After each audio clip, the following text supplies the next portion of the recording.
Hey, glad that you're interested in learning all about CloneDesk and how to work with it. In this video, I will give you a broad overview of what I wanted to accomplish with building this awesome tool. There are these major tabs. Metrics, we will get rid of this before we launch, but we have task, feed, workflows, blueprints, and users. On the task tab, you will always get the most important task from the selection that you've done over here. I will come to this in a second. In the feed, you will find all the tasks assigned to you and your team members. Workflows gives you a broad overview about all the workflows that have been added to the system, as well as all the scheduled workflows that will start anytime next week, tomorrow, whenever. And blueprints are all the processes that you are able to start. Now, let's talk about the sidebar.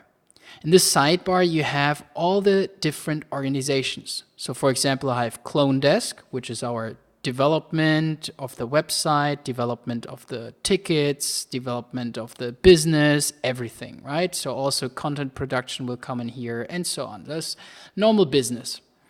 Then we have MF Kunden, which is all the customers of our agency, and we have MF Sales, which are all the going to be customers, where I also have some tasks.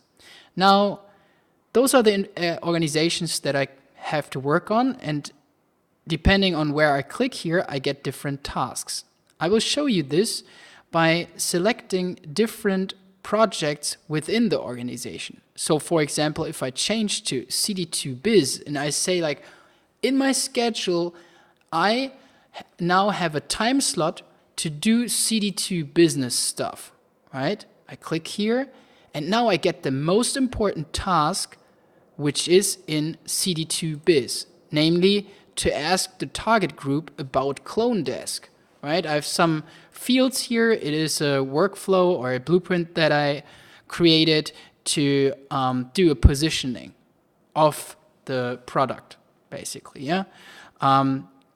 You can start this as well. I think it was from some book, and it just gives you some questions that you need to answer in order to position whatever you build.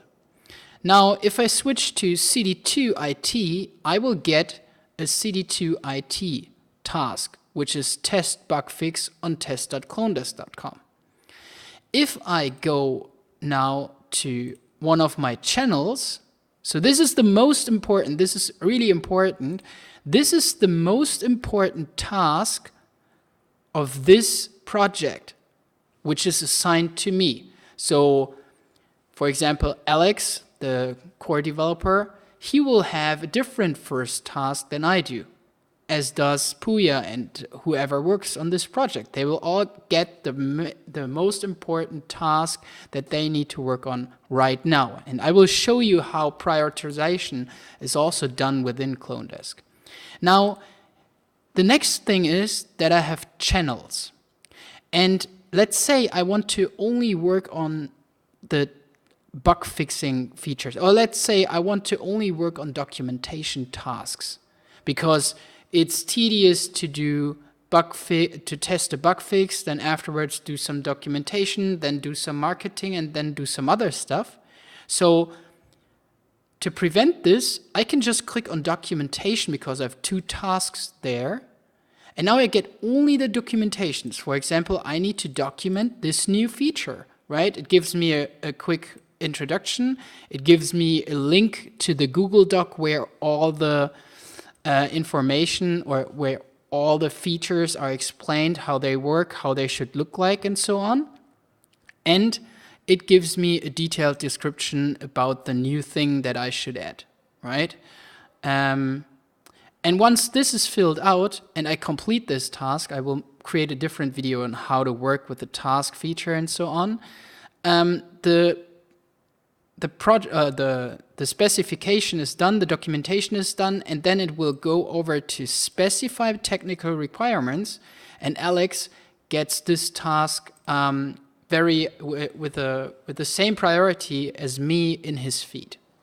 Now let's look into prioritization, right? So we jump over the feed because there you see all your tasks.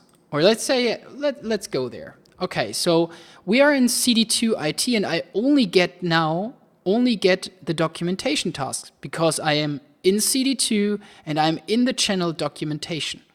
If I change to add all or to hashtag all, that is, it stays in my feed, and now you can see I have test feature, information regarding the bug, test feature, because these will be the most important tasks for me once they are not waiting for anybody else anymore. So all these ones with the sand clock, they are all waiting for somebody else to finish his or her work. So the next most important task for me in this area is this one, right? And as you could see, in my task tab, this task is shown. If I only want to see the ones that I can currently work on, then it's these 5 tasks that I can work on, right? So this is really straightforward. I can also click on them to see more details about each task, and I can also sort by date where to see like which ones were completed when and so on. So you know also about your team, what they've been working on, what they've finished, and so on. Right? So here you can see these are the tasks. I have just tested this one, that's correct. I've created a mock-up, I have updated this feature documentation and so on, and I can do the same thing with my coworkers. If I click here, up. Oh, that's strange. Is it still loading somewhere? All right, I guess I need to file a bug report for this. And in the next video, I will show you how I file a bug report for this and how it will work actually. So let's go over to workflows, because this is like super, super cool. Here, first of all, we have the priority. These two are high, these are normal. If I change, for example, project field has changed notification and say like, this is way more important, change it to high. What will happen is, if I refresh the page, it is moved up in the complete flow, right? So here we have, this is now a high priority ticket or workflow or whatever you want to call it. We call them workflows. And now all the tasks that the others have, like the UI developer, the API developer, the one who does the documentation, they will work on this task before they work on this. So it's like really structured. This feature will only be finished once all of these tasks are done, right?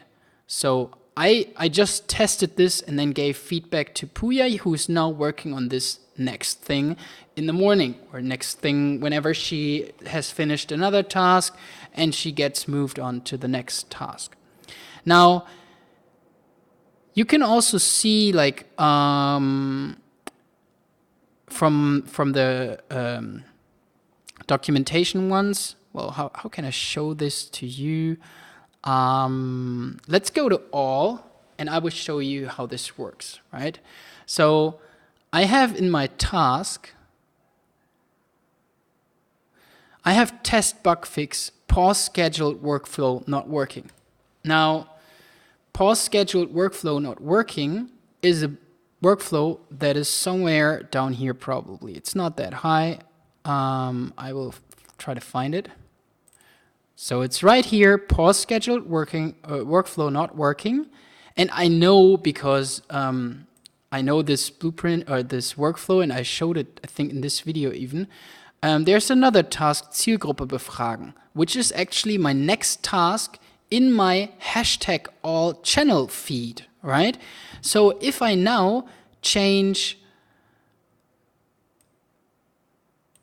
the priority right here, what will happen is that if I go to task, I will get a different task assigned as a higher priority now. Because now Zielgruppe befragen is more important than testing the other task or the other ticket, right?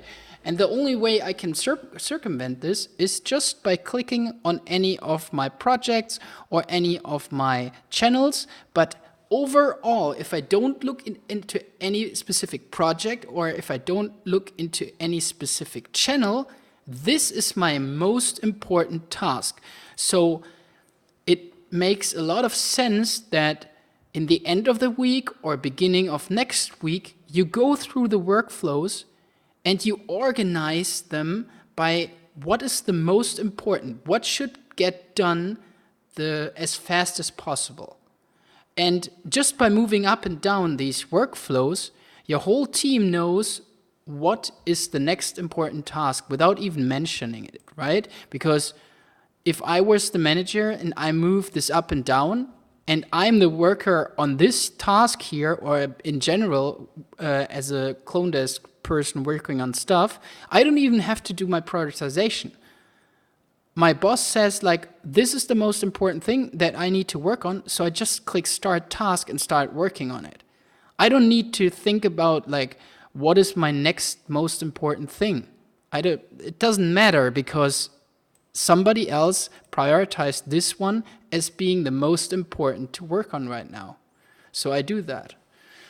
So that's a broad overview about how the whole working with CloneDesk actually works, and I think there will some videos will follow this, but this is just a broad overview of how you can make it work and how to work with this. I wish you a lot of fun with this because this really improves productivity and gets a boost for the whole team.